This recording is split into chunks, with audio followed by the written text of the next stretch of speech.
Well, good morning, everyone. Rob McGregor here from the Institute of Urban Ecology at Douglas College, and welcome to an update on the Beetle Watch program. Thank you so much to all of the participants in IUE Beetle Watch 2020. We've made a lot of progress over the last month or so. We've got about 50 members now, and we're finding our target species, Nebria brevicollis, just about everywhere. Every time someone puts a trap in, they seem to find it. So now we've got records from Vancouver, Burnaby, Coquitlam, Delta, out in the valley in Langley, Abbotsford, and all the way out to Chilliwack.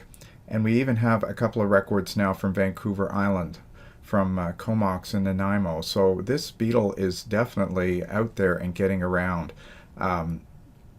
It's an amazing beetle because probably 6 years ago or so, we're not sure of the exact introduction date, this beetle didn't exist in Western Canada, and probably not in Canada at all for that matter. So it's an amazing story, and you guys are part of documenting the spread of this beetle throughout BC.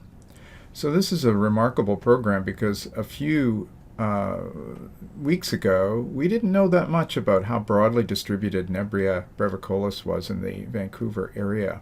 And what do we know now? Well, we know it's well established in Metro Vancouver, Fraser Valley, and Vancouver Island, as I said, and these are some of the places where we have records from the Beetle Watch program from Vancouver, Burnaby, North Van, Coquitlam, Delta, Langley, Abbotsford, Chilliwack, Nanaimo, and Comox. So the reason we're concerned about this species is because it is fairly invasive. After its introduction into Oregon back in around 2006, 2007, it spread broadly. And the thing is, most European beetles, and there are many that live in Canada, up to about 50 or so species, they're restricted to human effective or anthropogenic habitats. They don't seem to get out too much. But in Oregon, this beetle seems to occur just about everywhere, so it has more potential for disrupting some ecological processes in natural habitats. Here's a range of habitats it's found in Oregon: highly degraded heavy industrial sites, agricultural fields, city parks, gardens, second growth woodlands, mature conifer forests, montane rock gardens, and otherwise pristine stands of old growth noble fir with elevations from sea level to 1,249 meters. That's a quote from a paper from my colleague Jim LeBond at Oregon Department of Agriculture. So we want to find out more about this beetle. And that's where you come in. Again, all of you are trained now in putting in pitfall traps and finding beetles, identifying Nebria, and we can really utilize this new scientific expertise that you've gained to learn more about Nebria through the next few months. So I'm going to be talking about in a few minutes some of the things we still want to know and what the Beetle Watch program can do. But I really feel like this is a great program because it's great for kids, because kids can get involved and learn more about nature. It's great for adults that want to get involved, and it's a win-win situation because we get data collection and you get education and involvement in this really cool program. So what is it that we want to know that we don't know now about Nebria brevicollis? So one of the things we're interested in is what sort of habitats does it occupy? So does it occupy natural habitats as well as the more human-affected habitats? Another thing is we wonder whether it'll displace other local species, like some of these species you see on the right, things like Carabus nemoralis and Carabus granulatus that are very common previously European introduced species, also Pterosticus melanarius.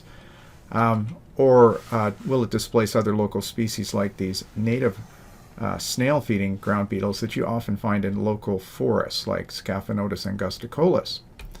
And the other thing we're interested in, what is the pattern of seasonal occurrence of the beetle? We don't really know its full life cycle through the season.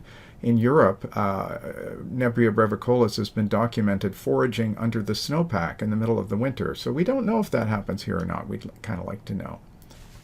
So you can help us out and continue to help us out by being involved in the Phase 2 of Beetle Watch program. And here are the kind of things we're going to ask you to do for Phase 2 if you want to get involved in that.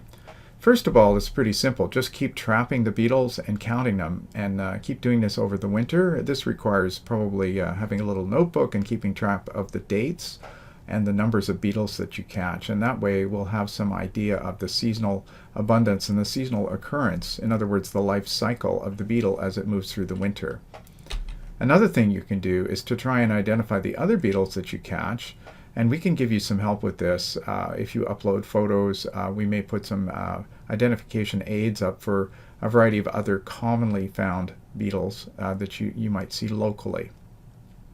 The third thing is you could describe the habitat where your trap is located by trying to identify some of the plants surrounding the trap and other sort of habitat descriptors of the location where your trap is located. And finally, if you have the opportunity, it would be great if you could put some traps into more natural habitat, into local forest patches, for instance, in order to see if Nebria has managed to get into those kinds of areas. So let's continue on, folks, and hopefully we'll have some more fun with Beetle Watch through this fall and winter. Thanks so much for all of your help so far, and please, if there's any questions you have, just let us know. We'll be giving you updates on the data we've collected as we get along and get it mapped out on a map so you can see where we found the beetle in the lower mainland and elsewhere. And the main thing is just to have fun and learn something about this wonderful group of insects. Bye for now.